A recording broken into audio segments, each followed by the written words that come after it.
Hi everyone, welcome back to my channel. For those of you who are new here, my name is Brianda. I am a pediatric occupational therapist and writer and creator of the OT Latina blog. For today's video, I'll be walking you through one of my favorite study tools, TrueLearn, to help you prep for the NBCOT exam with confidence. I'll show you how to navigate key features, create custom practice tests, track your performance, and study efficiently using TrueLearn's study tool. My goal of this video is to make things super simple and beginner friendly. So for those of you who don't feel super tech savvy, do not worry, I will guide you step by step so that you feel confident in using TrueLearn's tools. And before we get started, this video is in collaboration with TrueLearn. You can use my discount code OTLatina for 15% off of OT SmartBanks. Okay, let's get started. First, let's review our dashboard tab. One of the first things you'll notice is that you are given the option to input your presumed exam date. This is such a great feature because it helps you stay accountable. When I was studying, I loved seeing that countdown. It really helped me stay motivated, and it helped me remind me of just how much time I had left until I had to take my exam. And so it really helped me stay on track. Within the dashboard tab, you will also see your recently missed topics. Now, this is super helpful if you want to go back and review content that maybe that you struggled with, or certain practice questions that you didn't answer correctly and you just want a quick review of what those topics were. And so it really helps you just kind of zone in on specific topics that you've struggled with. Okay, next we have our performance tab. This section shows how you are performing compared to others. You can view your percentile rank based on how other students answered the same questions. Now, I really like this feature because sometimes when you're studying and you keep getting similar questions wrong, oftentimes you get really hard on yourself. And I feel like seeing how you are performing compared to others and see that maybe other students are struggling with the same question, it just helps you feel less alone. Within your performance tab, you can track your average time spent per question.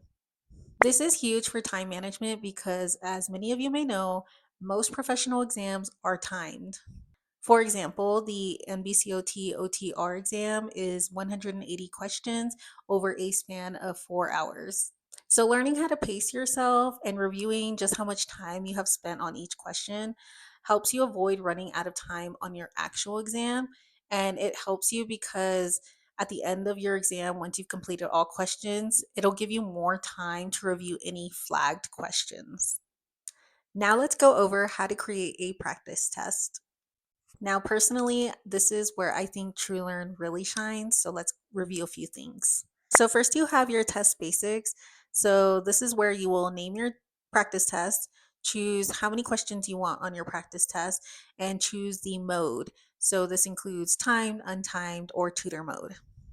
Then we have our test content. So in this area, you can choose to include questions that you've answered correctly or incorrectly in the past, or if you want to create an exam with all new questions that you haven't completed before, you can do that as well. And what I really like about this section is that if you just wanted to mix them all together, you can do that. Within this section, you can also choose to include or exclude any media. So this is like rationales or explanations. And you can also select question types. So if you wanted to do all multiple choice or all scenario-based questions, you can do that, or you can do a mix of both. And lastly, here you can set the difficulty level. If you are just starting out on your study journey, I would recommend setting the level to a 3 to 5, and then increasing as you go along. Then we have our category set. So under category set 1, you can create practice tests by topic. And again, I really love this feature because most practice tools or practice tests that I purchased when I was studying for the NBCOT exam were all kind of just mixed together. There was no organization, and I felt like I really needed that. But with TrueLearn, you can truly align your practice tests to whatever specific topic you are studying within your study plan. For example, in my study plan, I would study topics weekly. So, for example, one week I would study pediatrics and adaptive equipment, and then I would create a TrueLearn practice test with only those two topics included.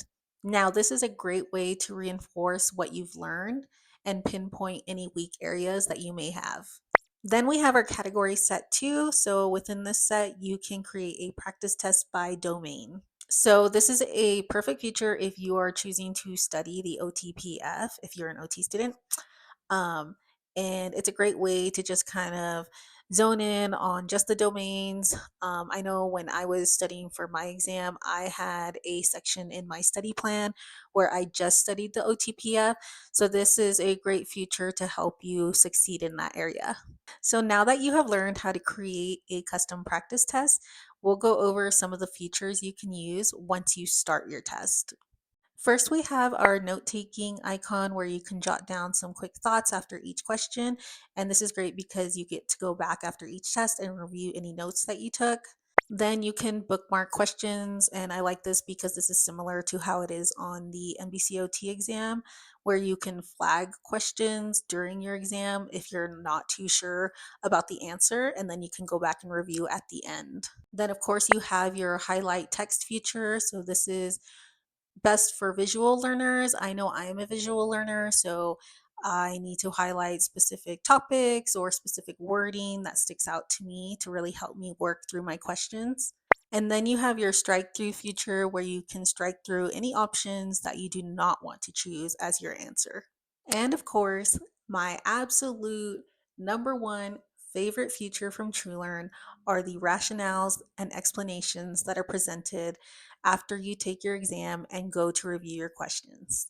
So at the end of each exam, TrueLearn doesn't just tell you how many questions you got right and how many you got wrong. It actually goes through some rationales and it gives you rationales as to why each answer that you picked was right. And also, what I really like is that it shows you the rationale behind why each answer that wasn't correct, it gives you the rationale for each. And that really helped me on my studying journey because sometimes with other practice materials that you purchase, they don't give you the explanation as to why the answer that you got wrong, why the answer is wrong. And this is what I really like about TrueLearn is that you get to really thoroughly review each practice question. So that deeper explanation of each question really helps you develop your clinical thinking skills. At the end of this video, I will go through one practice test question just so that you can see the rationale feature for yourself. Okay, let's move on and quickly review the My Test tab. This section shows every test that you have created, your scores, and your national averages. It's a great way to track your progress and revisit any other topics that you reviewed in the past. Then we have our Notes tab. Here you will find any notes that you've created in the past, and you will also see any flagged questions that have come up in previous practice tests. This is super convenient if you want to go back and review your thought process or review any problem areas. Then we have our Flashcards tab. This is another amazing study feature. Here you can create and customize flashcards directly from your practice tests. You can even copy and paste information from the rationales.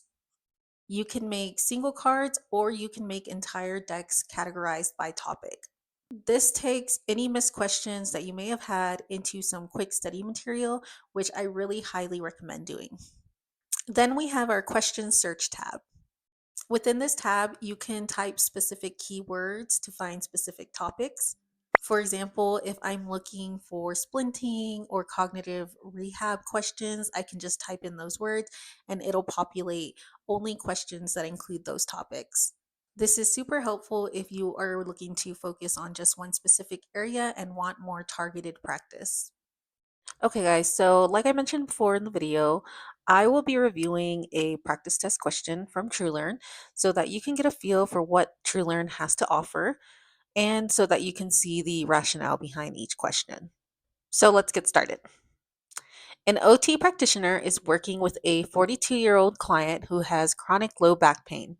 The client is dependent in donning socks. Which method would be best for the OT practitioner to suggest to promote the client's independence in lower body dressing, specifically donning socks? So let me take you through how I go through this question. I don't look at the answers immediately. but I'm going to review my question real quick. I know that they have chronic low back pain, so they're going to need a modified version of their activity in order to be independent. They are currently dependent on donning socks, and it's asking what's the best way to promote that independence in lower body dressing. So, from what I'm getting from this question, is they want to be able to put their socks on their own. So, let's look at our options here. First, we have option A, encourage the client to lie supine, flexing the knee to the chest to don socks. Now, this is a great way to modify the task and minimize any strain on the lower back. Within this answer choice, the patient is not required to sit up or bend over to put their socks on, which is a great modification for this patient if really the goal is for them to put on their own socks. So I'm going to leave this option open. Next, we have option B, provide and instruct on the use of a sock aid. This answer choice is also not wrong. My only concern is that they're still going to have to be sitting up in a chair in order to achieve this task with a sock aid. And I'm wondering if it's just better for them to lay down to complete the task because it limits that strain on the back. But I'm going to keep option B open as well. Let's move on to option C. Encourage the client to be seated in a chair and to bend at the waist, keeping the back straight. I am going to eliminate this answer choice because yes, they're seated in a chair and they are performing the proper body mechanics to complete the task. However, this patient's issue is that they have chronic low back pain. So, if they're going to be completing this task seated in a chair, bending at the waist to complete the task, they're going to have strain on their back. It's going to hurt. This is something they already can't do. So, I would not suggest this for them. Next, we have answer D, encouraging wearing slippers or slide on shoes to reduce strain on the low back, avoiding socks. And while this answer is not completely wrong, this is just not the correct answer because there's just honestly no way he's going to avoid wearing socks. And as an occupational therapy practitioner, you want to be able to promote as much independence as possible and achieve the goals that the patient wants to achieve in any modified way. And so eliminating socks altogether is just not a good fit for this patient because their goal is to be able to don socks. So option D is out for me. So if I had to choose between option A and B, I would choose option A to encourage them to lay in supine or on their back, flex their knees to chest to don their socks because they are still able to complete the activity independently without the use of any type of aid and they don't have to sit up to do it, which eliminates any strain on the lower back. So I am going to go with option A. Once I choose my answer, I'm going to end in review and it will populate which answer was the correct answer, and then it will show me the rationale. So option A was the correct answer. Now we're going to look at our rationale and see why it was correct. So as you can see at the top here, it gives you kind of a bottom line as to why the answer is correct. For clients with low back pain, adapting movement helps reduce the risk of further injury or causing more pain. Use of body mechanics is essential to stabilize the back during movement. Bringing knees to chest while supine will allow a client to reach feet, reducing the risk of twisting or curving the spine in the process. And you can pause as you move along in this video to kind of see more of the in-depth information given, but I just kind of wanted to briefly show you just how much of an explanation is given after each question. And I really like that a lot of these rationales give some visuals just in case you couldn't visualize it in your head, what the patient was doing when they were doing the task in a modified supine position. And then one of my favorite features is if you keep scrolling down, you see the answer choices that were not correct, and it provides you with the reason as to why they were not correct. And finally, if you keep scrolling just a little bit further down, you can see exactly where you can find this information, which I find super helpful when you're studying because the likelihood of you having this book or this resource where the information can be found is very likely because schools require it. And so, if you have any other questions, or if you need just more clarification, or you just kind of want to go back and review a certain chapter, this information is given to you as to where you can find the more specific information regarding the question, regarding the topic. So, yeah, I hope seeing this practice test question and working it through together helped you see just how much TrueLearn has to offer. Okay guys, that's a wrap on today's walkthrough. I hope you enjoyed that mini tutorial of TrueLearn's key features. I hope this video helped you see how powerful some of the tools on TrueLearn's platform can be. It definitely helped me stay organized, manage my time, and it helped me feel super confident going into my OT board exam. Once again, don't forget to use code OTLatina for 15% off of OT SmartBanks. Thanks for watching, and if you found this helpful, please like, subscribe, and share this video with other students studying for their board exams. I'll see you guys in the next video. Bye guys.